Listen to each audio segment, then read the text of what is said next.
ದೇವರ ಪರಿಶುದ್ಧವಾದ ನಾಮಕ್ಕೆ ಸ್ತೋತ್ರವು. ದೇವರ ನೆನ್ನೆದ್ದ ಹಾಗೆ ಇವತ್ತಿರುವ ಹಾಗೆ ನಿತ್ಯ ನಿರಂತರ ನೆಲೆಯಾಗಿದ್ದಾನೆ. ಆಮೇನ್. Hallelujah, hallelujah. ಸೊ ದೇವರು ತುಂಬಾ ನಮ್ಮ ಜೀವನದಲ್ಲಿ ಮಾಡಿದ ಎಲ್ಲ ಉಪಕಾರಗಳಿಗಾಗಿ ದೇವರಿಗೆ ಸ್ತೋತ್ರವು. ಎಲ್ಲರೂ ಚೆನ್ನಾಗಿದ್ದೀರಲ್ಲ, ಆರಾಮಾಗಿದ್ದೀರಲ್ಲ, ಆರೋಗ್ಯವಾಗಿದ್ದೀರಲ್ಲ. ಸೊ ಕರ್ತನಲ್ಲಿ ಯಾವಾಗ ಹೆಂಗಿರಬೇಕು? ಸಂತೋಷವುಳ್ಳವರಾಗಿ ಇರಬೇಕು. ಸೊ ಈ ದಿನಕ್ಕೆ ನಾವು ವಾಕ್ಯಕ್ಕಾಗಿ ಹೋಗೋಣ. ಅಪೊಸ್ತಲರ ಕೃತ್ಯಗಳು 10ನೇ ಅಧ್ಯಾಯ 31ನೇ ವಚನ. ಅಪೊಸ್ತಲರ ಕೃತ್ಯಗಳು 10ನೇ ಅಧ್ಯಾಯ 31ನೇ ವಚನ. ಕೊರ್ನೆಲ್ಯನು ನಿನ್ನ ಪ್ರಾರ್ಥನೆಯು ಕೇಳಬಂತು, ನಿನ್ನ ಪ್ರಾರ್ಥನೆಯು ಕೇಳಬಂತು, ನಿನ್ನ ದಾನ ಧರ್ಮಗಳು ದೇವರ ಸನ್ನಿಧಾನದಲ್ಲಿ ನೆನಪಿಗೆ ಬಂದವು. Amen, hallelujah. ಸೊ ಕೊರ್ನೆಲಿಯು ಎಂಬುದಾಗಿರುವ ಒಂದು ವ್ಯಕ್ತಿ ಹತ್ರ ದೇವದೂತರು ಬಂದು ಮಾತಾಡ್ತಾ ಇದ್ದಾನೆ, ಮನುಷ್ಯನೇ ನಿನ್ನ ಪ್ರಾರ್ಥನೆಯು ಕೇಳಲ್ಪಟ್ಟಿದೆ ಎಂಬುದಾಗಿ. Amen, hallelujah. So prayer is heard. ದೇವರು ಇವತ್ತು ನಮ್ಮ ಜೊತೆ ಮಾತಾಡ್ತಾ ಇರೋದಂದ್ರೆ ನಿನ್ನ ಪ್ರಾರ್ಥನೆಯನ್ನ ದೇವರು ಏನ್ ಮಾಡಿದ್ದಾನೆ? ಕೇಳಿದ್ದಾನೆ. ನಿನ್ನ ಪ್ರಾರ್ಥನೆಗೆ ದೇವರು ಏನ್ ಮಾಡ್ತಾ ಇದ್ದಾನೆ? ಈಗಾಗಲೇ ಕೇಳಿ ಸದುತ್ತರವನ್ನ ಕೊಟ್ಟಿದ್ದಾನೆ ಎಂಬುದಾಗಿ ಅರ್ಥ. ಹಲ್ಲೆಲೂಯಾ. ನಾವು ಯಾವಾಗ ಪ್ರಾರ್ಥನೆ ಕೂತ್ಕೊಂಡಿದ್ರು ಈ ಒಂದು ಉತ್ತರ ಬರೋ ತನಕ ನಮಗೆ ನೆಮ್ಮದಿ ಆಗೋದೇ ಇಲ್ಲ. ದೇವರು ನಮ್ಮ ಪ್ರಾರ್ಥನೆ ಕೇಳ್ತಾನೋ ಇಲ್ವೋ, ಕೇಳಿದಾನೋ ಇಲ್ವೋ ಅಂತ ಅನೇಕರಿಗೆ ಏನದು ಒಂದು ವಿಚಾರಗಳು ಬರ್ತಾ ಇರುತ್ತೆ. ಆದ್ರೆ ದೇವರ ವಾಕ್ಯವು ಇವತ್ತು ನಮ್ಮ ಸಂಗಡ ಮಾತನಾಡ್ತಾ ಇದೆ, ನಿನ್ನ ಪ್ರಾರ್ಥನೆಯು ಕೇಳಿಸಲ್ಪಟ್ಟಿದೆ ಎಂಬುದಾಗಿ. Hallelujah. Your prayer is heard. Your prayer is heard. ನಿನ್ನ ಪ್ರಾರ್ಥನೆಯನ್ನು ದೇವರು ಏನ್ ಮಾಡಿದ್ದಾನೆ? ಕೇಳಿದ್ದಾನೆ. ಸೊ ನಮ್ಮ ಸುದ್ದಿ ಮುಟ್ಟಿಸಿದ್ರೆ ಸಾಕು, ಅವನು ಕೇಳಿಸ್ಕೊಂಡಿದ್ದಾನೆ ಅಂತ ಸಾಕು, ಆಟೋಮೆಟಿಕ್ ಅದು ಬೇಕಾಗಿರುವಂತ ಉತ್ತರವನ್ನು ದೇವರು ಏನ್ ಮಾಡ್ತಾ ಇದ್ದಾನೆ? ನಮ್ಮ ಕೊಡುವಂತ ದೇವರಾಗಿದ್ದಾನೆ. ಹಲ್ಲೆಲೂಯಾ. ಸೊ ಇವತ್ತು ಅನೇಕರ ಜೀವಿತದಲ್ಲಿ ನಮ್ಮ ಪ್ರಾರ್ಥನೆ ದೇವರು ಕೇಳ್ತಾನೋ ಇಲ್ವೋ, ನಾವು ಪ್ರಾರ್ಥನೆ ಮಾಡ್ತಾ ಇರೋದು ಸರಿನೋ ಇಲ್ವೋ ಎಂಬುದಾಗಿ ಅನೇಕರು ಏನ್ ಮಾಡ್ತಾ ಇರ್ತೀವಿ? ವಿಚಾರಗಳನ್ನ ಮಾಡ್ತಾ ಇದ್ದೀವಿ. ಆದ್ರೆ ಇಲ್ಲಿ ಒಬ್ಬ ಅನ್ಯ ವ್ಯಕ್ತಿಗೆ, ಹಲ್ಲೆಲೂಯಾ, ಕೊರ್ನೆಲಿಯ ಅಂತ ವ್ಯಕ್ತಿ ಯಾರವನು? ಅನ್ಯ ವ್ಯಕ್ತಿ. ಅವನಿಗೆ ದೇವದೂತರು ಬಂದು ಮಾತಾಡ್ತಾ ಇದ್ದಾನೆ, ನಿನ್ನ ಪ್ರಾರ್ಥನೆ ಕೇಳಿಸಲ್ಪಟ್ಟಿದೆ ಎಂಬುದಾಗಿ. ಹಲ್ಲೆಲೂಯಾ. ಸೊ ಅನ್ಯ ವ್ಯಕ್ತಿಯ ಪ್ರಾರ್ಥನೆಯನ್ನೇ ದೇವರು ಕೇಳ್ತಾ ಇದ್ದಾನಂದ್ರೆ, ದೇವರು ಯಾರಂತಾನೆ ಗೊತ್ತಿಲ್ಲದೆ ಇರೋ ಒಂದು ವ್ಯಕ್ತಿಯ ಪ್ರಾರ್ಥನೆಯನ್ನೇ ದೇವರು ಕೇಳ್ತಾ ಇದ್ದಾನಂದ್ರೆ, ದೇವರನ ಬಗ್ಗೆ ತುಂಬಾ ಚೆನ್ನಾಗಿ ಅರ್ಥ ಮಾಡಿಕೊಂಡಿರುವಂತ ದೇವರ ಮಕ್ಕಳ ಪ್ರಾರ್ಥನೆ ದೇವರು ಕೇಳ್ತಾನೋ ಇಲ್ವೋ? ಕೇಳುವಂತ ದೇವರಾಗಿದ್ದಾನೆ. Amen, hallelujah. ಸೊ ಅನೇಕ ಭಕ್ತರುಗಳು ನಮ್ಮ ಸತ್ಯವೇದದಲ್ಲಿ ಅನೇಕ ಭಕ್ತರುಗಳು ಏನ್ ಮಾಡಿದ್ದಾರೆ? ಈ ರೀತಿಯಾಗಿ ಪ್ರಾರ್ಥನೆಗಳನ್ನ ಮಾಡಿದ್ದಾರೆ. ಅವರು ಯಾವ ರೀತಿಯಾಗಿ ಪ್ರಾರ್ಥನೆ ಮಾಡಿದರು, ಅವರ ಪ್ರಾರ್ಥನೆ ಯಾವ ರೀತಿಯಾಗಿ ಕೇಳಿಸಲ್ಪಟ್ಟಿದೆ, ಅದರ ಪ್ರತಿಫಲ ಯಾವ ರೀತಿಯಾಗಿ ಅವರಿಗೆ ದೊರಕಿದೆ ಎಂಬುದಾಗಿ ಇವತ್ತು ಸತ್ಯವೇದದಲ್ಲಿ ನಾವೇನ್ ಮಾಡೋಣ? ಓದಿಕೊಡೋಣ, ವಾಕ್ಯ ಓದಿಕೊಡೋಣ. 1ನೇ ಸಮುವೇಲನಿಗೆ ಬರೆದಂತ ಪುಸ್ತಕ 2ನೇ ಅಧ್ಯಾಯ 1ನೇ ವಚನ. 1ನೇ ಸಮುವೇಲನ ಪುಸ್ತಕ 2ನೇ ಅಧ್ಯಾಯ 1ನೇ ವಚನ. ಹಣ್ಣಳ ವಿಜ್ಞಾಪನೆ. ನನ್ನ ಹೃದಯವು ಯೆಹೋವನಲ್ಲಿ ಉಲ್ಲಾಸಿಸುತ್ತದೆ, ನನ್ನ ಕೊಂಬು ಯೆಹೋವನಿಂದ ಎತ್ತಲ್ಪಟ್ಟಿದೆ. ಶತ್ರುಗಳ ಮುಂದೆ ನನ್ನ ಬಾಯಿ ತೆರೆದಿರುವುದು, ನಿನ್ನ ರಕ್ಷಣೆಯಲ್ಲಿ ಆನಂದಿಸುತ್ತೇನೆ. ಆಮೆನ್. ಇದು ಯಾರ ಪ್ರಾರ್ಥನೆ?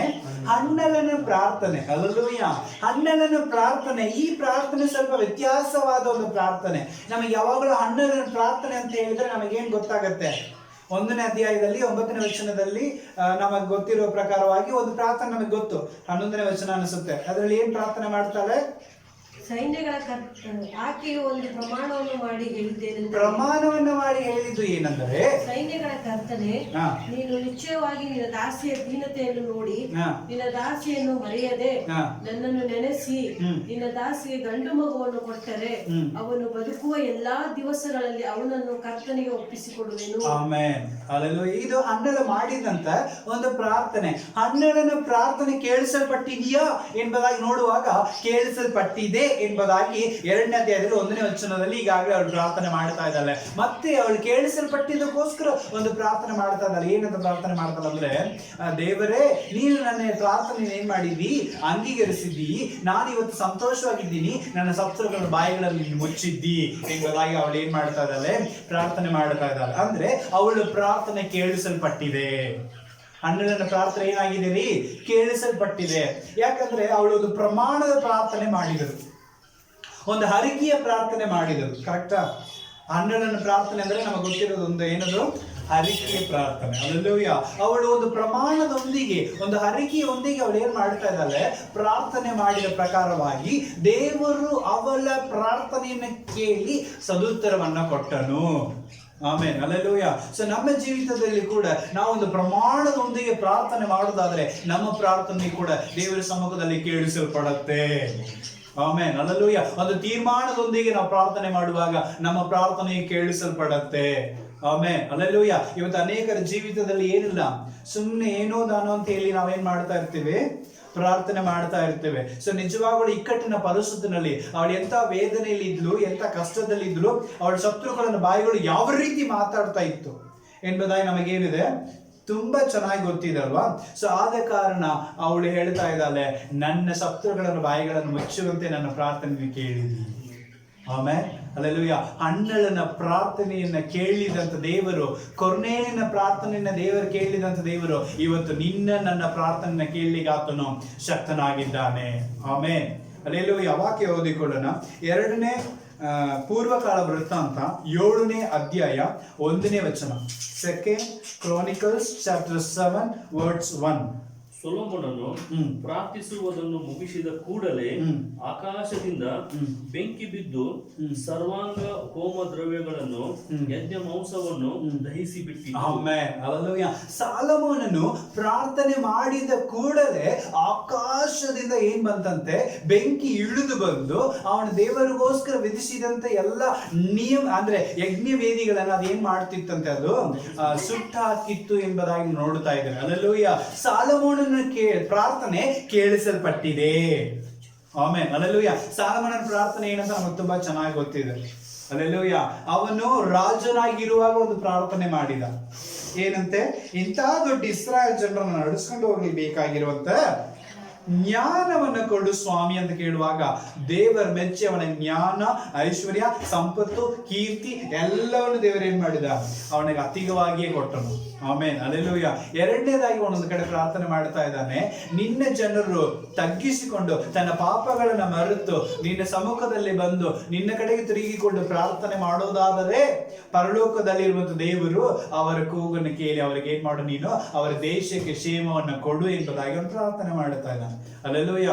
ಅರ್ಥ ಆಯ್ತಲ್ಲ ಪ್ರಿಯರೇ? ಸೊ ಸಾಲಮೋನನ ಪ್ರಾರ್ಥನೆ ಅದು ಎಂತ ಪ್ರಾರ್ಥನೆ ಅಂದ್ರೆ ಜ್ಞಾನವುಳ್ಳ ಪ್ರಾರ್ಥನೆಯಾಗಿತ್ತು, ವಿವೇಕಪೂರ್ವಕವಾದ ಪ್ರಾರ್ಥನೆಯಾಗಿತ್ತು. ಹಲ್ಲೆಲೂಯಾ. ಸೊ ನಾವು ಕೂಡ ಜ್ಞಾನವುಳ್ಳವರಾಗಿ ವಿವೇಕಪೂರ್ವಕವಾಗಿ ಪ್ರಾರ್ಥನೆ ಮಾಡೋದಾದ್ರೆ ನಮ್ಮ ಪ್ರಾರ್ಥನೆಯು ಸಹ ಕೇಳಲ್ಪಡುತ್ತೆ. ಆಮೆನ್. ಹಲ್ಲೆಲೂಯಾ. ಸಾಲಮೋನನ ಪ್ರಾರ್ಥನೆ ಕೇಳಿ ತಕ್ಷಣ ಏನ್ ಬಂತಂತೆ, ಆಕಾಶದಿಂದ ಬೆಂಕಿ ಇಳಿದು ಬಂದು ಸದುತ್ತರವನ್ನು ಕೊಟ್ಟಿತ್ತು. ಆಮೆನ್. ಹಲ್ಲೆಲೂಯಾ. ಸೊ ನಾವು ಪ್ರಾರ್ಥನೆ ಮಾಡೋದಾದ್ರೆ, ಜ್ಞಾನವುಳ್ಳ ಪ್ರಾರ್ಥನೆ ಮಾಡೋದಾದ್ರೆ ನಮ್ಮ ಪ್ರಾರ್ಥನೆಯನ್ನು ಕೂಡ ದೇವರು ಏನು ಮಾಡ್ತಾನೆ, ಕೇಳುವಂತ ದೇವರಾಗಿದ್ದಾನೆ. ವಾಕ್ಯ ಓದಿಕೊಳ್ಳೋಣ. ಯಾಕೋಬನ ಗ್ರಂಥ 5ನೇ ಅಧ್ಯಾಯ 17 ಮತ್ತೆ 18ನೇ ವಚನಗಳನ್ನು ಓದಿಕೊಳ್ಳೋಣ. James chapter 5 verse 17 and 18. ಎಲಿಯನು ನಮ್ಮಂತ ಸ್ವಭಾವವುಳ್ಳವನಾಗಿದ್ದನು. ಅವನು ಮಳೆ ಬರಬಾರದೆಂದು ಬಹಳವಾಗಿ ಪ್ರಾರ್ಥಿಸಲು, ಮಳೆ ಬರಬಾರದಂತೇಳಿ ಬಹಳವಾಗಿ ಪ್ರಾರ್ಥಿಸಲು 3 ವರ್ಷ 6 ತಿಂಗಳವರೆಗೂ ಮಳೆ ಬೀಳಲಿಲ್ಲ. ಆಮೆನ್. ಹಲ್ಲೆಲೂಯಾ. ಪರಿಶುದ್ಧ ಬೈಬಲ್ನಲ್ಲಿ ಹೇಳ್ತಾ ಇದೆ, ಅತ್ಯಾಸಕ್ತಿಯಿಂದ ಪ್ರಾರ್ಥನೆ ಮಾಡಿದನು ಎಂಬುದಾಗಿ. ಓದಿಕೊಳ್ಳೋಣ. ಎಲಿಯನು ನಮ್ಮಂತ ಸ್ವಭಾವವುಳ್ಳವನಾಗಿದ್ದನು. ಅವನು ಮಳೆ ಬರಬಾರದೆಂದು ಆಸಕ್ತಿಯಿಂದ ಅವನು ಏನ್ ಮಾಡ್ತಾ ಇದ್ದ, ಪ್ರಾರ್ಥನೆ ಮಾಡಿದ. ಎಲಿಯ ಯಾರ ತರ ರೀ? ನಮ್ಮಂತ ಸ್ವಭಾವವುಳ್ಳ ಒಂದು ಮನುಷ್ಯನು, ಸಾಮಾನ್ಯ ಮನುಷ್ಯನು. ಈಸ್ ನಾಟ್ ಒಂದು ಪವರ್ಫುಲ್ ಅಥವಾ ಏನೋ ದೊಡ್ಡ ಒಂದು ವ್ಯತ್ಯಾಸವಾದ ಒಂದು ಮನುಷ್ಯನ ಇಲ್ಲ. ನಮ್ಮಂತೆ ಸಾಮಾನ್ಯವಾಗಿರುವಂತ ಒಂದು ಮನುಷ್ಯನಾಗಿದ್ದಾಗ ಅವನು ಪ್ರಾರ್ಥನೆ ಮಾಡಿದ. ಏನಂತೆ, ಮಳೆ ಬರಬಾರದು ಅಂತ ಹೇಳಿ ಪ್ರಾರ್ಥನೆ ಮಾಡಿದ. ಅವನು ಎಂತ ಪ್ರಾರ್ಥನೆ ಮಾಡಿದ ಅಂದ್ರೆ ತಮಿಳ್ನಲ್ಲಿ ಕರುತಾಯ್ ಜಬಿತಾನ್. ಆಮೇನ್. ಅಲ್ಲೂ ಏನಂತ್ರಿ, ಕರುತಾಯ್ ಜಬಿತಾನ್ ಅಂದ್ರೆ ಆಸಕ್ತಿ ಉಳ್ಳ ಪ್ರಾರ್ಥನೆ. ಬಹಳವಾಗಿ ಅವನೇನ್ ಮಾಡಿದ ಪ್ರಾರ್ಥನೆ. ಆಸಕ್ತಿ ಬಾಳ ಅಂದ್ರೆ ಏನರ್ಥ ಅಂದ್ರೆ ಆಳದಿಂದ ಪ್ರಾರ್ಥನೆ ಮಾಡಿದ. ಹಲ್ಲೆಲೂಯಾ. ಅಂದ್ರೆ ದೇವರ ಸಮ್ಮುಖದಲ್ಲಿ ಆಳವಾಗಿ ಮುಳುಗಿ ಅವನು ಏನ್ ಮಾಡಿದ, ಪ್ರಾರ್ಥನೆ ಮಾಡಿದ. ದೇವರೇ ಮಳೆ ಬರಬಾರದು ಅಂದ್ರೆ ಬರಬಾರದು ಎಂಬುದಾಗಿ. ಹಲ್ಲೆಲೂಯಾ. ಸೊ ನಾವು ಕೂಡ ಅದೇ ರೀತಿಯಾದ ಆಸಕ್ತಿಯಿಂದ ಪ್ರಾರ್ಥನೆ ಮಾಡೋದಾದ್ರೆ, ದೇವರ ಸಮ್ಮುಖದಲ್ಲಿ ಆಳವಾದ ಪ್ರಾರ್ಥನೆ ಮಾಡೋದಾದ್ರೆ, ನಮ್ಮ ಪ್ರಾರ್ಥನೆಯನ್ನು ಕೂಡ ದೇವರು ಏನ್ ಮಾಡ್ತಾನ್ರಿ, ಕೇಳುವಂತ ದೇವರಾಗಿದ್ದಾನೆ. ಮತ್ತೆ 3 ವರ್ಷ 6 ತಿಂಗಳ ಕಾಲಗಳು ಮಳೆ ಬರಲಿಲ್ಲ. ಮತ್ತೆ ಪುನಃ ಅವನೇನ್ ಮಾಡಿದಂತೆ 18ನೇ ವಚನದಲ್ಲಿ ನಾವು ನೋಡುತ್ತೇವೆ, ತಿರುಗಿ ಅವನು ಪ್ರಾರ್ಥನೆ ಮಾಡಲು ಆಕಾಶ ಏನ್ ಮಾಡ್ತಾರೆ, ಮಳೆಗರೆಯಿತು, ಆಮೇಲೆ ಭೂಮಿಯು ಬೆಳೆಯಿತು. ಅರ್ಥ ಆಯ್ತಲ್ಲ. ಸೊ 3 ವರ್ಷ 6 ತಿಂಗಳ ಕಾಲಗಳು ಒಬ್ಬ ಸಾಮಾನ್ಯ ಮನುಷ್ಯನ ಪ್ರಾರ್ಥನೆಯನ್ನ ಕೇಳಿ ದೇವರು ಮಳೆಯನ್ನು ನಡೆಸಿದನಂದ್ರೆ, ಇವತ್ತು ನಿನ್ನ ನನ್ನ ಪ್ರಾರ್ಥನೆ ದೇವರು ಕೇಳಲಿಕ್ಕೆ ಆತನು ಶಕ್ತನಾಗಿದ್ದಾನೆ. Amen, hallelujah. ಇವತ್ತು ಅಫ್ಘಾನಿಸ್ತಾನ ನಡೆಯುವಂತ ಘಟನೆಗಳು, ತುರ್ಕಿಯಲ್ಲಿ ನಡೆಯುವಂತ ಘಟನೆಗಳು, ಆಮೇಲೆ ನಾರ್ತ್ ಅಮೆರಿಕಾದಲ್ಲಿ ನಡೆಯುವಂತ ಘಟನೆಗಳು, ಈಜಿಪ್ಟ್ನಲ್ಲಿ, ಪಾಲಸ್ತೀನದಲ್ಲಿ, ಇಸ್ರೇಲ್ನಲ್ಲಿ ನಡೆಯುವಂತ ಘಟನೆಗಳು, ಆಮೇಲೆ ಮಲೇಷಿಯಾದಲ್ಲಿ ನಡೆಯುವಂತ ಘಟನೆಗಳು, ಸೊ ಇನ್ನು ಅನೇಕ ದೇಶಗಳಲ್ಲಿ ನಡೆಯುವಂತ ಎಲ್ಲಾ ಘಟನೆಗಳು ನೋಡ್ತಾ ಇರುವಾಗ ಇವತ್ತು ನೀನು ನಾನು ಪ್ರಾರ್ಥನೆ ಮಾಡಲೇಬೇಕು. Amen, hallelujah. ಎಲಿಯನ ಪ್ರಾರ್ಥನೆಯನ್ನು ಕೇಳಿದಂತ ದೇವರು ಇವತ್ತು ನಿನ್ನ ನನ್ನ ಪ್ರಾರ್ಥನೆ ಕೇಳಿ ಆತನು ಶಕ್ತನಾಗಿದ್ದಾನೆ. ಹಲ್ಲೆಲೂಯಾ. ಎಲಿಯ ನಮ್ಮಂತೆ ಸಾಮಾನ್ಯ ಮನುಷ್ಯನಾಗಿದ್ದನು, ಅವನ ಪ್ರಾರ್ಥನೆ ಹೆಂಗಿತ್ತಂದ್ರೆ ತುಂಬಾ ಆಳವಾಗಿತ್ತು ಎಂಬುದಾಗಿ ನೋಡ್ತಾ ಇದ್ರು. ಹಲ್ಲೆಲೂಯಾ. ಸೊ ನಾವು ಕೂಡ ಆಳವಾದ ಪ್ರಾರ್ಥನೆಯನ್ನು ಮಾಡೋದಾದ್ರೆ ದೇವರು ದೊಡ್ಡ ಕಾರ್ಯಗಳು ನಮ್ಮ ಜೀವಿತದಲ್ಲಿ ಮಾಡ್ಲಿಕ್ಕೆ ಆತನು ಶಕ್ತನಾಗಿದ್ದಾನೆ. Amen, hallelujah. ವಾಕ್ಯ ಓದಿಕೊಳ್ಳೋಣ. 2ನೇ ಪೂರ್ವಕಾಲ ವೃತ್ತಾಂತ 32ನೇ ಅಧ್ಯಾಯ 24ನೇ ವಚನ. 2 Chronicles chapter 32 verse 24. ಆ ಕಾಲದಲ್ಲಿ ಹಿಜ್ಕೀಯನು ಮರಣಕರ ರೋಗದಲ್ಲಿ ಬಿದ್ದನು. ಆಗ ಅವನು ದೇವರನ್ನು ಪ್ರಾರ್ಥಿಸಲು ಆತನು ಸದುತ್ತರವನ್ನು ದಯಪಾಲಿಸಿ. Amen, hallelujah. ಅವನು ಮರಣಕರವಾಗಿರುವಂತಹ ಒಂದು ವ್ಯಾಧಿಯಲ್ಲಿ ಬಿದ್ದಾಗ ಎಜೇಕಿಯನು ಏನ್ ಮಾಡಿದಾನೆ, ಪ್ರಾರ್ಥನೆ ಮಾಡಿದ್ದಾನೆ. ಅವನ ಪ್ರಾರ್ಥನೆಯನ್ನು ದೇವರು ಏನ್ ಮಾಡಿದ್ದಾನೆ, ಕೇಳಿದ್ದಾನೆ. Amen, hallelujah. ಅದೇ 2ನೇ ಅರಸುಗಳು 20ನೇ ಅಧ್ಯಾಯದಲ್ಲಿ 1ನೇ ವಚನಗಳಿಂದ ವಾಕ್ಯಗಳನ್ನು ಓದುವಾಗ ಅವನು ಯಾವ ರೀತಿ ಪ್ರಾರ್ಥನೆ ಮಾಡಿದನು ಎಂಬುದಾಗಿ ನಮಗೆ ಚೆನ್ನಾಗಿ ಗೊತ್ತಿದೆ. 2ನೇ ಅರಸುಗಳು 20ನೇ ಅಧ್ಯಾಯ 1ನೇ ವಚನಗಳಿಂದ ವಾಕ್ಯಗಳನ್ನು ಓದಿಕೊಡೋಣ. ಆ ದಿವಸಗಳಲ್ಲಿ ಹಿಜ್ಕೀಯನು ಮರಣಕರ ರೋಗದಲ್ಲಿ ಬಿದ್ದಿದ್ದನು. ಆಗ ಆಮೋಚನ ಮಗನಾದ ಪ್ರವಾದಿಯಾದ ಯೆಶಾಯನು ಅವನ ಬಳಿಗೆ ಬಂದು ಅವನಿಗೆ, ನೀನು ನಿನ್ನ ಮನೆಯನ್ನು ವ್ಯವಸ್ಥೆ ಮಾಡಿಕೋ, ಯಾಕೆಂದರೆ ನೀನು ಬದುಕದೆ ಸಾಯುವೆಂದು ಕರ್ತನು ಹೇಳುತ್ತಾನೆ ಅಂದನು. ಆಗ ಅವನ ಗೋಡೆ ಕಡೆಗೆ ತನ್ನ ಮುಖವನ್ನು ತಿರುಗಿಸಿ ಕರ್ತನನ್ನು ಪ್ರಾರ್ಥಿಸಿ, ಓ ಕರ್ತನೆ, ನಾನು ಸತ್ಯದಿಂದಲೂ ಪೂರ್ಣ ಹೃದಯದಿಂದಲೂ ನಿನ್ನ ಮುಂದೆ ನಡೆದು ನಿನ್ನ ದೃಷ್ಟಿಯಲ್ಲಿ ಒಳ್ಳೆಯದನ್ನು ಮಾಡಿದ್ದೇನೆ ಎಂದು ನೆನೆಸು ಅಂದನು. ಹಿಜ್ಕೀಯನು ಬಹಳವಾಗಿ ಅತ್ತನು. ಆದರೆ ಯೆಶಾಯನು ಆವರಣದ ಮಧ್ಯಕ್ಕೆ ಹೋಗುವ ಮುಂಚೆ ಕರ್ತನ ವಾಕ್ಯ ಅವನಿಗೆ ಉಂಟಾಗಿ, ನೀನು ತಿರುಗಿಕೊಂಡು ನನ್ನ ಜನರ ನಾಯಕನಾದ ಹಿಜ್ಕೀಯನಿಗೆ ಹೇಳಬೇಕಾದದ್ದೇನೆಂದರೆ, ನಾನು ನಿನ್ನ ಪ್ರಾರ್ಥನೆಯನ್ನು ಕೇಳಿದ್ದೇನೆ, ನಿನ್ನ ಕಣ್ಣೀರನ್ನು ನೋಡಿದ್ದೇನೆ. ಇಗೋ, ನಾನು ನಿನ್ನನ್ನು ಸ್ವಸ್ಥ ಮಾಡುತ್ತೇನೆ. 3ನೇ ದಿವಸದಲ್ಲಿ ಕರ್ತನ ಮನೆಗೆ ಹೋಗುವಿ. ಇದಲ್ಲದೆ ನಾನು ನಿನ್ನ ಆಯುಷ್ಯಕ್ಕೆ 15 ವರ್ಷ ಹೆಚ್ಚಾಗಿ ಕೂಡಿಸುತ್ತೇನೆ. Amen, hallelujah. ಸೊ ಎಜೇಕಿಯನು ಗೋಡೆ ಕರೆಗೆ ತಿರುಗಿಕೊಂಡು ಒಂದು ಪ್ರಾರ್ಥನೆ ಮಾಡ್ತಾ ಇದ್ದಾನೆ. ಎಂತ ಸ್ಥಿತಿ ಅದು? ಮರಣದ ಒಂದು ಸ್ಥಿತಿಯಲ್ಲಿ ಇದ್ದಾಗ ಅವನು ಪ್ರಾರ್ಥನೆ ಮಾಡ್ತಾ ಇದ್ದಾನೆ. ಅದು ಎಂತ ಪ್ರಾರ್ಥನೆ ಅಂದ್ರೆ ಕಣ್ಣೀರಿನ ಪ್ರಾರ್ಥನೆಯನ್ನ ಮಾಡ್ತಾ ಇದ್ದಾನೆ. Amen, hallelujah. ಎಂತ ಪ್ರಾರ್ಥನೆ ಇರೋದು?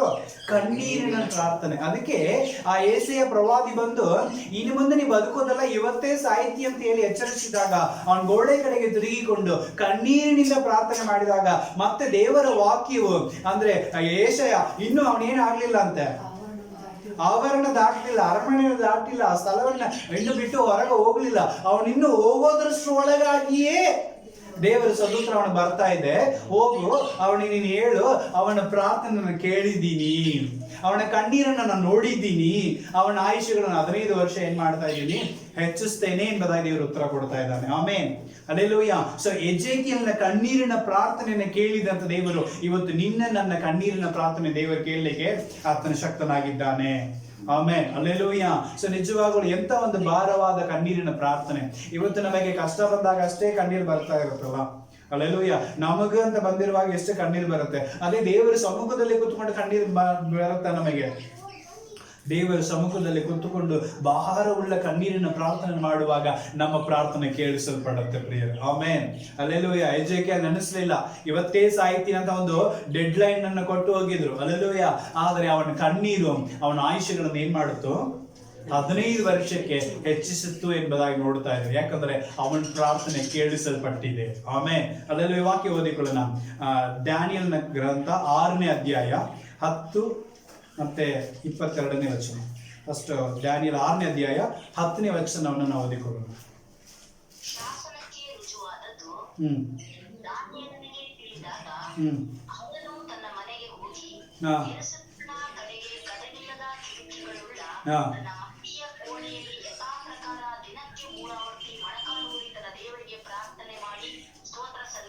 ಆಮೇನ್. ಅಲ್ಲೆಲೂಯ. ಯಥಾ ಪ್ರಕಾರ ದೇವರಿಗೆ ಸ್ತೋತ್ರ ಮಾಡಿ ಪ್ರಾರ್ಥನೆ ಮಾಡ್ತಾ ಇದ್ದನು. ಅಲ್ಲೆಲೂಯ. ಯಾಕಂದ್ರೆ ಅವನ ದೇಶದಲ್ಲಿ ಒಂದು ಸುದ್ದಿ ಬಂದಿದೆ, ಏನ್ ಮಾಡಬಾರ್ದು, ಯಾರಿಗೂ ಅಡ್ಡ ಬಿಡಬಾರ್ದು, ರಾಜನ ಒಬ್ಬನಿಗೆ ಅಡ್ಡ ಬಿಡಬೇಕು, ಸೊ ರಾಜನ ಒಬ್ಬನಿಗೆ ನಮಸ್ಕಾರ ಮಾಡಬೇಕು ಎಂಬುದಾಗಿ ಎಲ್ಲ ಒಂದು ಆಜ್ಞೆ ಬಂದಿರುವಾಗ ಡ್ಯಾನಿಯಲ್ ಆ ಆಜ್ಞೆಗಳನ್ನು ಏನ್ ಮಾಡಲಿಲ್ಲ, ಜಾಸ್ತಿ ಪಾಲಿಸದೆ ದೇವರ ಸಮ್ಮುಖದಲ್ಲಿ ಹೋಗಿ ಅವನು ಯಥಾ ಪ್ರಕಾರ ಮಾಡುವಂತ ಒಂದು ಪ್ರಾರ್ಥನೆಯನ್ನ ಅವನು ಮಾಡ್ತಾ ಇದ್ದ. ಅಲ್ಲೆಲೂಯ. ಅಂದ್ರೆ ರೊಟೀನ್ ಪ್ರೇಯರ್ ಅಥವಾ ರೆಗ್ಯುಲರ್ ಪ್ರೇಯರ್ ಅವನು ಮಾಡುತ್ತಿದ್ದ. ಅವನ ಪ್ರಾರ್ಥನೆಯನ್ನು ದೇವರು ಕೇಳಿದರು. ಆಮೇಲೆ ಅದು ಉತ್ತರ ಎಲ್ಲಿ ಸಿಗತ್ತೆ ಅಂದ್ರೆ 22ನೇ ವಚನ ಓದೋಣ.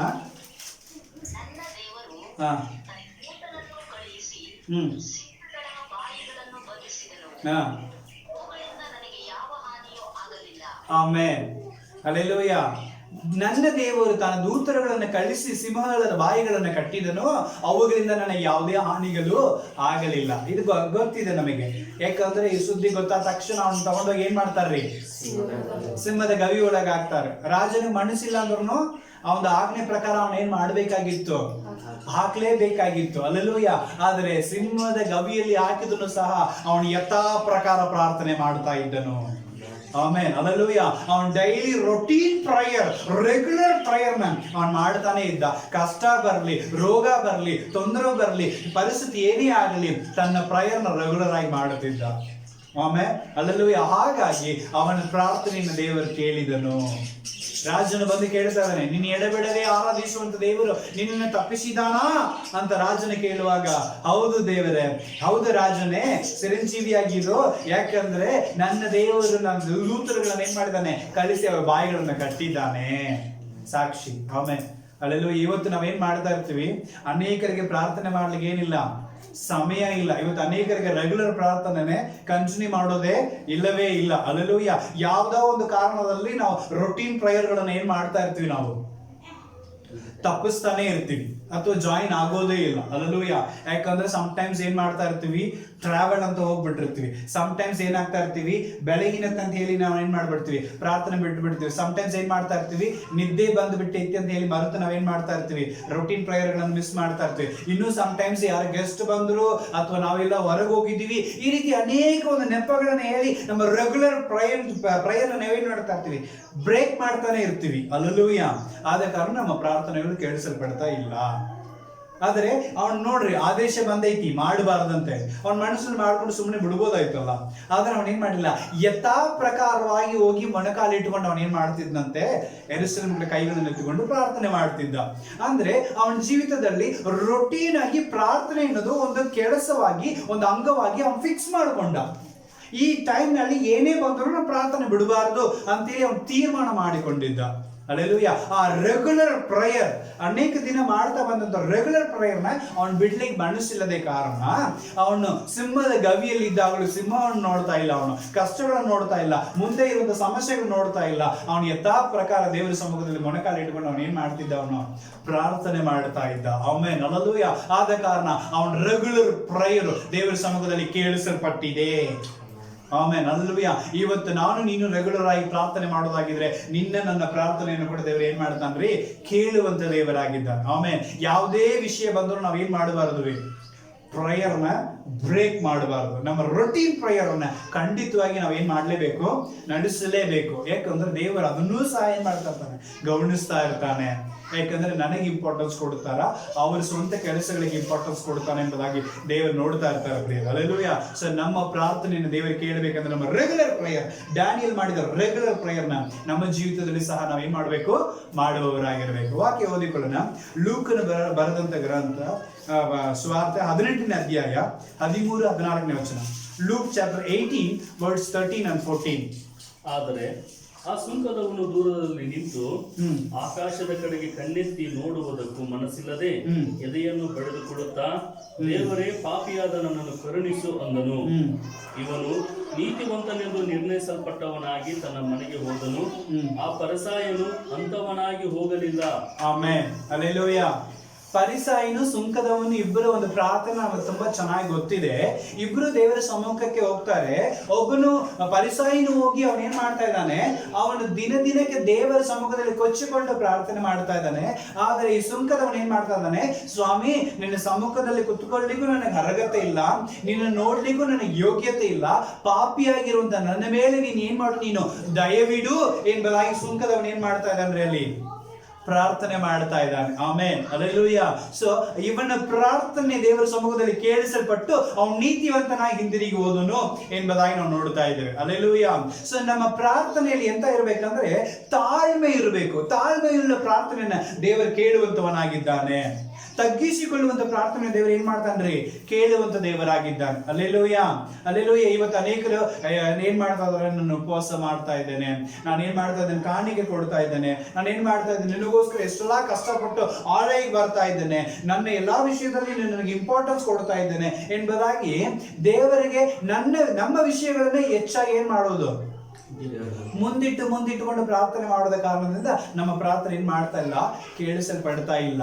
ಸೊ ದೇವರ ಸಮ್ಮುಖದಲ್ಲಿ ತಗ್ಗಿಸಿಕೊಂಡವರಾಗಿ ನಮ್ಮ ಪಾಪಗಳನ್ನು ಅರಿಕೆ ಮಾಡಿ, ಯೋಗ್ಯತೆನೇ ಇಲ್ಲದಾಗಿರುವಂತ ನನ್ನ ಮೇಲೆ ಸ್ವಲ್ಪ ನೀನು ದಯವಿಡು ಎಂಬುದಾಗಿ ಅವನು ತಗ್ಗಿಸಿಕೊಂಡು ಪ್ರಾರ್ಥನೆ ಮಾಡಿದ ಕಾರಣದಿಂದ ಅವನು ಹೋಗುವಾಗ ಹೆಂಗ್ ಹೋಗಿದ್ನಂತೆ, ನೀತಿವಂತನಾಗಿ ಮನೆಗೆ ಹಿಂದಿರುಗಿ ಹೋಗಿದ್ದನು. ಆಮೆನ್. ಹಲ್ಲೆಲೂಯಾ. ಸೊ ನಾನು ನೀವು ಕೂಡ ತಗ್ಗಿಸಿಕೊಂಡು ಪ್ರಾರ್ಥನೆ ಮಾಡೋದಾದ್ರೆ ನಮ್ಮ ಪ್ರಾರ್ಥನೆ ಸಹ ದೇವರು ಏನ್ ಮಾಡ್ತಾನೆ, ಕೇಳುವಂತ ದೇವರಾಗಿದ್ದಾನೆ. ಆಮೆನ್. ಹಲ್ಲೆಲೂಯಾ. ವಾಕ್ಯ ಓದಿಕೊಳ್ಳೋಣ. ಅಪೊಸ್ತಲರ ಕೃತ್ಯಗಳು 9ನೇ ಅಧ್ಯಾಯ 40ನೇ ವಚನ. Acts chapter 9 words 40.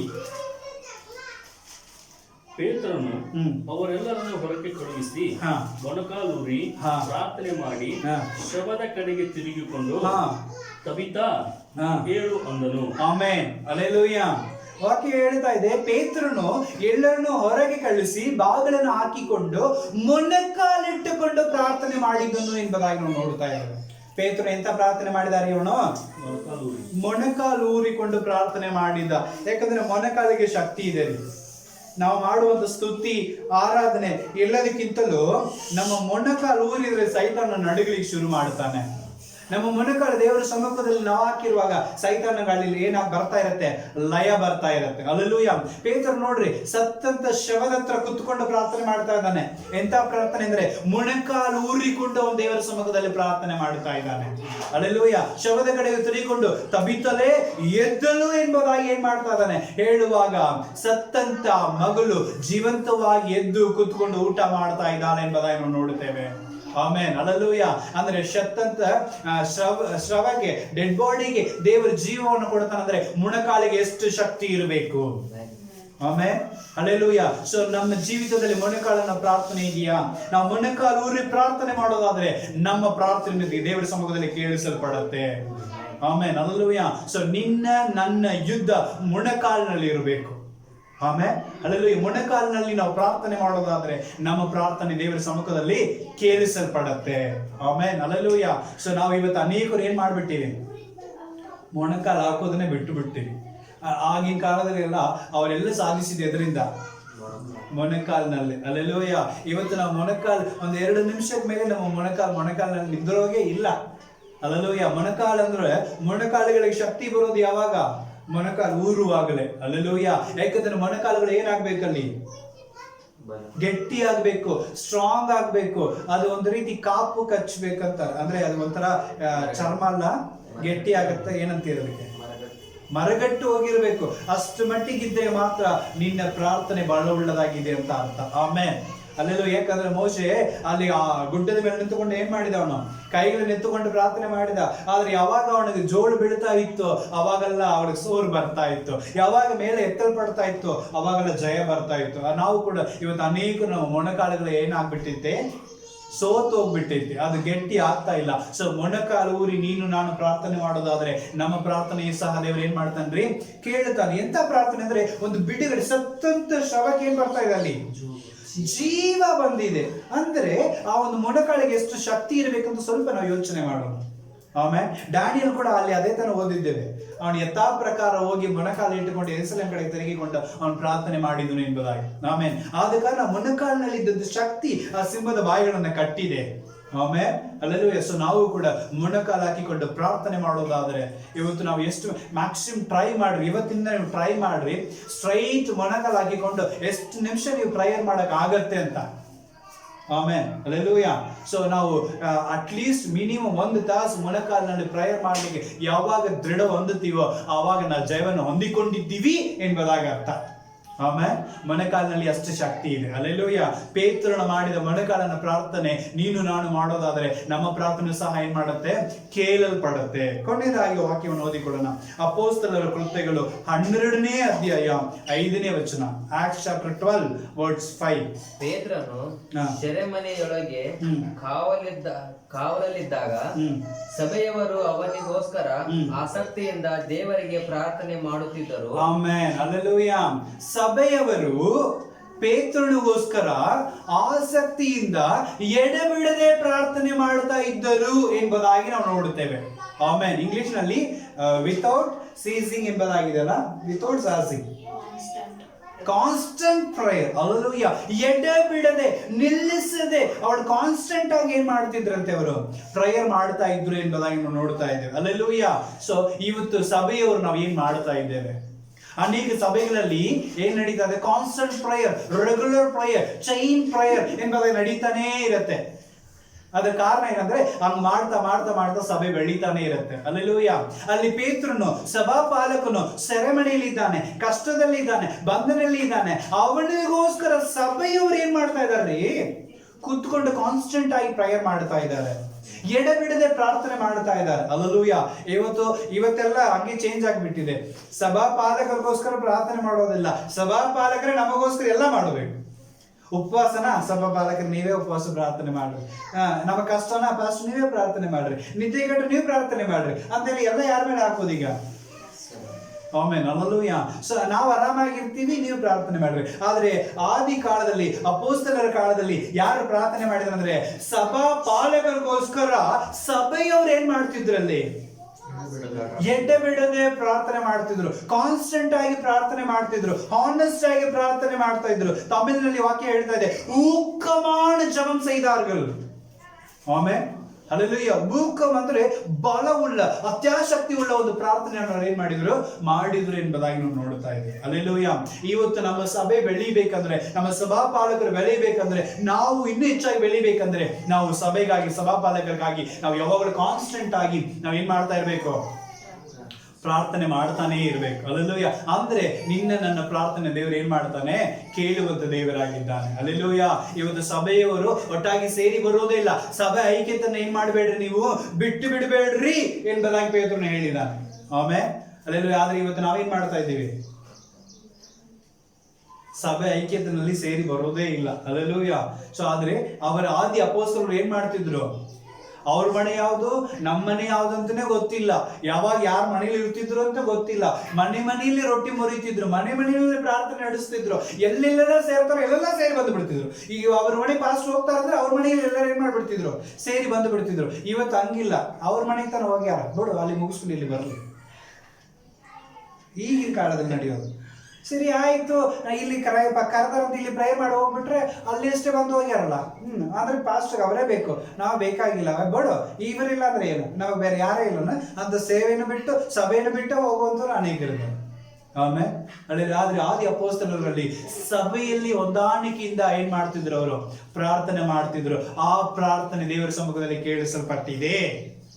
Amen, hallelujah. So ಇವತ್ತು ನಮ್ಮ ಪ್ರಾರ್ಥನೆಯಲ್ಲಿ ಹೇಗಿದೆ ಎಂಬುದಾಗಿ ಸ್ವಲ್ಪ ಯೋಚನೆ ಮಾಡೋಣ. ನಮ್ಮ ಪ್ರಾರ್ಥನೆ ದೇವರ ಸಮ್ಮುಖದಲ್ಲಿ ಕೇಳಿಸಲ್ಪಟ್ಟಿದೆಯೋ ಇಲ್ವಾ ಅಂತ ಕ್ವಶನ್ ಮಾರ್ಕ್ ನಾವೇ ಏನ್ ಮಾಡೋಣ, ಹಾಕಿಕೊಡೋಣ. ಯಾಕಂದ್ರೆ ಹಣ್ಣಲು ಪ್ರಮಾಣ ಪೂರ್ವಕವಾಗಿ ಹರಕೆಯುಳ್ಳ ಪ್ರಾರ್ಥನೆ ಮಾಡಿದಳು, ಪ್ರಾರ್ಥನೆ ಏನಾಯ್ತು, ಕೇಳಿಸಲ್ಪಟ್ಟಿತ್ತು. ಎರಡನೇದಾಗಿ ಸಾಲಮೋನನು ಜ್ಞಾನಪೂರ್ವಕವಾಗಿ ವಿವೇಕದಲ್ಲಿ ಪ್ರಾರ್ಥನೆ ಮಾಡಿದನು, ಅವನ ಪ್ರಾರ್ಥನೆ ಏನಾಯ್ತು, ಕೇಳಿಸಲ್ಪಟ್ಟಿದ್ದು. ಎಲಿಯನು ಸಾಮಾನ್ಯ ಮನುಷ್ಯನಾಗಿದ್ದನು, ಅವನ ಆಸಕ್ತಿ ಉಳ್ಳವನಾಗಿ ಆಳದಿಂದ ಪ್ರಾರ್ಥನೆ ಮಾಡಿದನು, ಅವನ ಪ್ರಾರ್ಥನೆ ಏನಾಗಿದೆ, ಕೇಳಿಸಲ್ಪಟ್ಟಿದೆ. ಎಜೇಕಿಯನು ಮರಣದ ಸ್ಥಿತಿಯಲ್ಲಿದ್ದಾಗ ಕಣ್ಣೀರಿನಿಂದ ಪ್ರಾರ್ಥನೆ ಮಾಡಿದನು, ಅವನ ಕಣ್ಣೀರ ಪ್ರಾರ್ಥನೆ ದೇವರ ಸಮ್ಮುಖದಲ್ಲಿ ಕೇಳಿಸಲ್ಪಟ್ಟಿದೆ.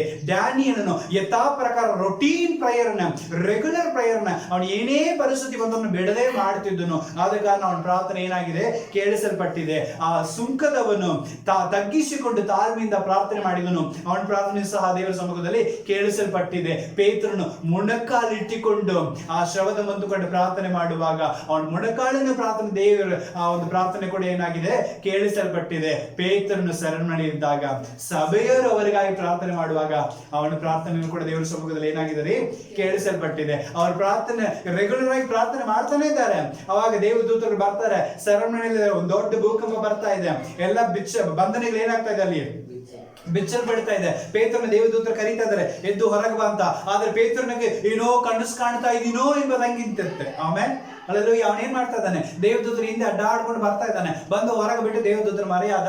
ಆಮೇಲೆ ನೋಡ್ತಾ ಇದ್ದಾನೆ, ಅವನ ಸೆರೆಮನೆಯಲ್ಲಿ ಇಲ್ಲ, ಅವನ ಬಂಧನಗಳೆಲ್ಲ ಏನಾಗಿದೆ, ಬಿಚ್ಚಿ ಹೋಗಿದೆ. ಅಲ್ಲೆಲೂಯ. ಆವಾಗ ಸಭೆಯವ್ರನ್ನ ಹುಡುಕಿಕೊಂಡು ಹೋಗ್ತಾ ಇದ್ದಾನೆ, ಸಭೆಯವರು ಸತತವಾಗಿ ಇನ್ನು ಪ್ರಾರ್ಥನೆ ಮಾಡ್ತಾನೆ ಇದ್ದಾರೆ ಅಲ್ಲಿ. ಆಮೇಲೆ ರೋದೆ ಅಂತ ಒಂದು ಸ್ತ್ರೀ ಇವನ್ ಬಂದು ಬಾಗಿಲು ಬಡಿತಾ ಇರುವಾಗ ಆ ಹುಡುಗಿ ಬಂದು ಏನ್ ಮಾಡ್ತಾರಂತೆ, ಕದ ತೆಗಿತಾರೆ. ಅಲ್ಲೆಲೂಯ. ಅವಳ ಹೆಸರು ರೋದೆ ಇರ್ತಾನೆ, ತಮಿಳಲ್ಲಿ ರೋದೆ ಅಂತ ಇದೆ. ಸೊ ಅವಳು ಏನ್ ಮಾಡ್ತಾಳೆ, ಕದ ತೆಗೆದು ನೋಡ್ತಾಳೆ, ಆ ಪೇತ್ರನ ಸೆರೆಮನೆಯಲ್ಲಿ ಇರಬೇಕಾಗಿರೋ ಇಲ್ಲಿ ಬಂದ್ಬಿಟ್ಟವಲ್ಲ ಅಂತ ಓಡಿ ಹೋಗಿ ಅಲ್ಲಿ ಪ್ರೇಯರ್ ಮಾಡ್ತಾ ಇದ್ದವ್ರ ಹತ್ರ ಹೋಗಿ ಹೇಳ್ತಾ ಇದ್ದಾಳೆ, ಈ ಪೇತ್ರನ ಬಂದಿದ್ದಾನೆ, ಪೇತ್ರನ್ ಬಂದಿದ್ದಾನೆ. ಅವರು ಪ್ರಾರ್ಥನೆ ಮಾಡ್ತಾರೆ, ನೀ ಡಿಸ್ಟರ್ಬ್ ಮಾಡಬೇಡ, ಪೇತ್ರನ್ ಹೆಂಗ್ ಬರ್ತಾನೆ, ಅವನು ಸೆರೆಮನೆಯಲ್ಲಿ ಇದ್ದಾನೆ, ಅವ್ರಿಗೋಸ್ಕರ ಪ್ರಾರ್ಥನೆ ಮಾಡ್ತಾ ಇದೀವಿ ಅಂತ ಹೇಳ್ತಾ ಇದ್ದಾರೆ. ಆಮೇಲೆ ಅಲ್ಲೆಲೂಯ. ಅಂದ್ರೆ ಎಷ್ಟು ಕಂಟಿನ್ಯೂ ಆಗಿ ಅವ್ರು ಪ್ರೇಯರ್ ಮಾಡ್ತಾ ಇದ್ದಾರೆ ನೋಡ್ರಿ. ಅಲ್ಲೆಲೂಯ. ಇಲ್ಲ ಬಂದಿದ್ದಾರೆ, ಮತ್ತೆ ಬಾಲ್ ಬಡಿಯೋ ಸೌಂಡ್ ಕೇಳ್ತಾ ಇದ್ದಾರೆ, ಮತ್ತೆ ಹೋಗಿ ತೆಗೆದು ನೋಡ್ತಾ ಇದ್ದಾರೆ, ಅಲ್ಲಿ ಯಾರು ನಿಂತಿದ್ದಾರಂತೆ, ಪೇತ್ರರು ನಿಂತಿರೋದನ್ನ ನೋಡಿ ಅವರು ಆಶ್ಚರ್ಯ ಪಟ್ಟರು ಎಂಬುದಾಗಿ ನೋಡ್ತೀವಿ. ವಾವ್, ಸಭೆ ನಾವು ಇವತ್ತೇನ್ ಮಾಡ್ತಾ ಇದೀವಿ, ಅವ್ರಿಗೋಸ್ಕರ ಪ್ರಾರ್ಥನೆ ಮಾಡಿದ್ವಿ, ನಮ್ಮ ಕಣ್ಮುಂದೆ ಅವ್ರು ಏನ್ ಮಾಡ್ಬಿಟ್ರು, ತಂದು ನಿಲ್ಲಿಸ್ಬಿಟ್ರಲ್ಲ. ಎಂತ ಪ್ರಾರ್ಥನೆ, ಸತತವಾಗಿ ಕಂಟಿನ್ಯೂ ಪ್ರೇಯರ್. ಅವ್ರು ಕಂಟಿನ್ಯೂ ಆಗಿ ಎಡಬಿಡದೆ ಏನ್ ಮಾಡ್ತಿದ್ರು, ಪೇತ್ರನಿಗಾಗಿ ಪ್ರಾರ್ಥನೆ ಮಾಡ್ತಾನೇ ಇದ್ರು. ಅವ್ರ ಪ್ರಾರ್ಥನೆಯನ್ನು ಕೇಳಿ ದೇವರು ದೊಡ್ಡ ಅದ್ಭುತ ಮಾಡಿ ಅವನ ಮನೆ ಬಂದು ಸೇರೋ ತನಕ ಪ್ರೇಯರ್ ನಿಲ್ಲಿಸ್ಲಿಲ್ಲ, ಕಂಟಿನ್ಯೂ ಮಾಡ್ತಾನೆ ಇದ್ರಂತೆ. ಅಂದ್ರೆ ಯಾವ ರೀತಿ ಪ್ರಾರ್ಥನೆ ಮಾಡಿ, ಇವತ್ತು ನಾವು ಒಂದು 5 ನಿಮಿಷ ಪ್ರಾರ್ಥನೆ ಮಾಡ್ಲಿಕ್ಕೆ ನಮಗೆ ಆಗ್ತಾ ಇಲ್ಲ. ಅಲ್ಲೆಲೂಯ. ಯಾಕಂದ್ರೆ ರೆಗ್ಯುಲರ್ ಪ್ರೇಯರ್ ಅಂತೂ ಇಲ್ಲವೇ ಇಲ್ಲ, ಕಂಟಿನ್ಯೂ ಪ್ರೇಯರ್ ಅಂದ್ರೂ ಇಲ್ಲವೇ ಇಲ್ಲ. ಆದ್ರೆ ವಾಕ್ಯ ಹೇಳ್ತಾ ಇದೆ, 1ನೇ ಥೆಸಲೋನಿಕದವರು ಬರೆದ ಪತ್ರಿಕೆ 5ನೇ ಅಧ್ಯಾಯ 17ನೇ ವಚನದಲ್ಲಿ, ಕೊಲೋಸ್ಯರ ಪುಸ್ತಕ 4ನೇ ಅಧ್ಯಾಯ 2ನೇ ವಚನದಲ್ಲಿ ವಾಕ್ಯ ಹೇಳ್ತಾ ಇದೆ, ಎಡಬಿಡದೆ ಪ್ರಾರ್ಥನೆ ಮಾಡ್ರಿ. ಆಮೇಲೆ ಅಲ್ಲೆಲೂಯ. ಕಂಟಿನ್ಯೂಸ್ ಆಗಿ ನೀವೇನ್ ಮಾಡ್ತಾ ಇದ್ರಿ, ಪ್ರಾರ್ಥನೆ ಮಾಡ್ರಿ. ಲೂಕ 18:1 ಏನ್ ಹೇಳ್ತಾ ಇದೆ, ಬೇಸರವಿಲ್ಲದೆ ಪ್ರಾರ್ಥನೆ ಮಾಡ್ರಿ. ಅಲ್ಲೆಲೂಯ. ಆದ್ರೆ ಇವತ್ತು ನಾವು ಪ್ರಾರ್ಥನೆಗೆ ಎಷ್ಟು ಇಂಪಾರ್ಟೆನ್ಸ್ ಕೊಡ್ತೀವಿ ಎಂಬುದಾಗಿ ನಾವು ಏನ್ ಮಾಡೋಣ, ಯೋಚನೆ ಮಾಡೋಣ. ನಮ್ಮ ಪ್ರಾರ್ಥನೆ ಕೇಳಿಸಲ್ಪಟ್ಟಿದೆಯಾ ಎಂಬುದಾಗಿ ನಾವು ಸ್ವಲ್ಪ ವಿಚಾರ ಮಾಡೋಣ. ಈ ವ್ಯಕ್ತಿಗಳು ಮಾಡಿದಂತ ಪ್ರಾರ್ಥನೆ ಪ್ರಕಾರವಾಗಿ ನಾವು ಪ್ರಾರ್ಥನೆ ಮಾಡೋದಾದ್ರೆ ನಮ್ಮ ಪ್ರಾರ್ಥನೆ ಸಹ ಏನ್ ಮಾಡತ್ತೀರಿ, ಕೇಳಿಸಲ್ಪಡುವಂತದ್ದಾಗಿದೆ. ನಾವು ಪ್ರಾರ್ಥನೆ ಮಾಡಿಕೊಳ್ಳೋಣ. ಕಣ್ಣನ್ನು ಮುಚ್ಚಿದವರಾಗಿ ದೇವರ ಸಮ್ಮುಖದಲ್ಲಿ ಒಪ್ಪಿಸಿಕೊಟ್ಟು ಪ್ರಾರ್ಥನೆ ಮಾಡೋಣ. ತಂದೆಯಾದ ದೇವರೇ, ಒಂದು ಅಮೂಲ್ಯವಾದ ಸಮಯಕ್ಕಾಗಿ ನನಗೆ ಸ್ತೋತ್ರ. ಕರ್ತನೆ, ಈಗಾಗಲೇ ಕರ್ತನೆ ಕೊರ್ನೇಲಿನ ಪ್ರಾರ್ಥನೆ ಕೇಳಿಸಲ್ಪಟ್ಟಿದೆ ಎಂಬುದಾಗಿ ಹೇಳಿದಂತ ದೇವರು, ಇವತ್ತು ನಮ್ಮ ಪ್ರಾರ್ಥನೆ ಕೂಡ ಕೇಳಿಸಲ್ಪಟ್ಟಿದೆ ಎಂಬುದಾಗಿ ನಂಬುತ್ತೇನೆ ಸ್ವಾಮಿ. ಕರ್ತನೆ, ಯಾರೆಲ್ಲ ಕರ್ತನೆ ಹಣ್ಣಲನ ಹಾಗೆ ಪ್ರಾರ್ಥನೆ ಮಾಡ್ತಾ ಇದ್ದಾರೋ, ಹರಕೆಯ ಪ್ರಾರ್ಥನೆ, ಯಾರೆಲ್ಲ ಸಾಲಮೋನನ ಹಾಗೆ ಜ್ಞಾನವುಳ್ಳ ಪ್ರಾರ್ಥನೆ ಮಾಡ್ತಾ ಇದ್ದಾರೋ, ಯಾರೆಲ್ಲ ಎಲಿಯನ ಹಾಗೆ ಆಳವಾದ ಪ್ರಾರ್ಥನೆ ಮಾಡ್ತಾ ಇದ್ದಾರೋ, ಯಾರೆಲ್ಲ ಎಜೇಕಿಯಲ್ನ ಹಾಗೆ ಕರ್ತನೆ ಕಣ್ಣೀರಿನಿಂದ ಪ್ರಾರ್ಥನೆ ಮಾಡ್ತಾ ಇದ್ದಾರೋ, ಯಾರೆಲ್ಲ ಡ್ಯಾನಿಯಲ್ನ ಹಾಗೆ ರೆಗ್ಯುಲರ್ ಪ್ರಾರ್ಥನೆ ಮಾಡ್ತಾ ಇದ್ದಾರೋ, ಯಾರೆಲ್ಲ ಕರ್ತನೆ ಆ ಒಂದು ಕರ್ತನೆ ಪೇತ್ರನ ಪ್ರಕಾರವಾಗಿ ಮೊಣಕಾಲಿಟ್ಟುಕೊಂಡು ಪ್ರಾರ್ಥನೆ ಮಾಡ್ತಾ ಇದ್ದಾರೋ, ಅಪ್ಪ ಯಾರೆಲ್ಲ ಸ್ವಾಮಿ ಆ ಒಂದು ಸುಂಕದವನ ಹಾಗೆ ತಗ್ಗಿಸಿಕೊಂಡು ಪ್ರಾರ್ಥನೆ ಮಾಡ್ತಾ ಇದ್ದಾರೋ, ಯಾರೆಲ್ಲ ಸ್ವಾಮಿ ಸತತವಾಗಿ ಎಡಬಿಡದೆ ಪ್ರಾರ್ಥನೆ ಮಾಡ್ತಾ ಇದ್ದಾರೋ, ಎಲ್ಲಾ ಪ್ರಾರ್ಥನೆಗಳನ್ನು ಸ್ವಾಮಿ ನೀನು ಕೇಳುವಂತ ದೇವರಾಗಿದೆಯಲ್ಲಪ್ಪ, ಅವ್ರ ಕೂಗನ್ನು ಅಂಗೀಕರಿಸುವಂತ ದೇವರಾಗಿದೆಯಲ್ಲಪ್ಪ. ಕರ್ತನೆ, ಅವ್ರ ಪ್ರಾರ್ಥನೆ ಸಹ ಕರ್ತನೆ ಕೇಳಿಸಲ್ಪಟ್ಟಿದೆ ಅಂತ ನಂಬಿಕೆಯನ್ನು ಹುಟ್ಟಿಸುವಂತ ದೇವರಾಗಿದೆಯಲ್ಲಪ್ಪ. ಅದಕ್ಕಾಗಿ ನನಗೆ ಸ್ತೋತ್ರ. ಇವತ್ತು ಕರ್ತನೆ ನಾವು ಕೂಡ ಸಭೆಯಾಗಿ ನಿನ್ನ ಸಮ್ಮುಖದಲ್ಲಿ ಪ್ರಾರ್ಥನೆಗಾಗಿ ಬಂದಿದ್ದೇವೆ ಸ್ವಾಮಿ. ನಮ್ಮ ಪ್ರಾರ್ಥನೆ ಕೂಡ ಕೇಳಿಸಲ್ಪಟ್ಟಿರಲಿ ಸ್ವಾಮಿ. ನಮ್ಮ ಪ್ರಾರ್ಥನೆಗೆ ಸದುತ್ತರವನ್ನು ಕೊಡು ಸ್ವಾಮಿ. ಇವತ್ತು ಈ ವಾಕ್ಯಗಳನ್ನು ಯಾರೆಲ್ಲ ಕೇಳುತ್ತಾ ಇದ್ದಾರೋ ಪ್ರತಿಯೊಬ್ಬರ ಜೀವಿತದಲ್ಲಿ ಪ್ರಾರ್ಥನೆ ಆತ್ಮನ ಹೆಚ್ಚಾಗಿ ಕೆಲಸ ಮಾಡಲಿ ಸ್ವಾಮಿ. ನಮ್ಮನ್ನು ನಾವು ತಗ್ಗಿಸ್ತೇವೆ. ಹೆಚ್ಚಿಸು. ಪ್ರಾರ್ಥನೆ ಕೇಳಿದಕ್ಕಾಗಿ ಸ್ತೋತ್ರ. ಯೇಸು ಕ್ರಿಸ್ತನ ಮುದ್ದಾದ ನಾಮದಲ್ಲಿ ಪರಿಶುದ್ಧಾತ್ಮನೇ ನಿನ್ನ ಸಹಾಯದೊಂದಿಗೆ ಪ್ರಾರ್ಥನೆ ಬೇಡಿ ಹೊಂದುತ್ತಾ ಇದ್ದೇವೆ ನಮ್ಮ ಜೀವವುಳ್ಳ ಸ್ವರ್ಗೀಯ ತಂದೆಯಾದ ದೇವರೇ. Amen. Amen. God bless you. Praise the lord.